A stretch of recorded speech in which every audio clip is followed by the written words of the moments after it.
আসসালামু আলাইকুম ভিউয়ার্স, আলী টিভিতে আপনাদেরকে স্বাগত জানাচ্ছি।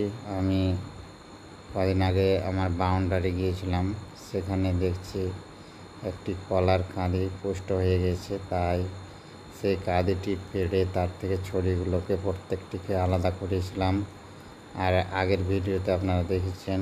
এখন আমি ব্যাগে একটি একটি ছড়িকে পেপার দিয়ে একটু একটু করে সাজিয়ে নিচ্ছি, কেননা আমার বাড়ি একটু দূরে এখান থেকে।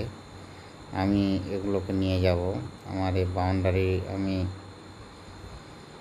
একটা জায়গাতে করে রেখেছি এবং সেই জায়গাটা পরিত্যক্ত জায়গা, তাই আমি সেখানে কিছু কলার গাছ লাগিয়ে দিয়েছি, পেয়ারার গাছ লাগিয়ে দিয়েছি, লেবু, আরও বিভিন্ন ধরনের গাছ লাগিয়ে রেখেছি। কিছু নতুন কাঁদি পড়েছে, তাই কিছু আপনার কলার মোচা দেখতে পাচ্ছেন। এগুলো আবার এখানে আমার কাঁচা কলার গাছও লাগানো রয়েছে। তরকারির জন্য মাঝে মধ্যে কাঁচা কলাও নিয়ে যাই।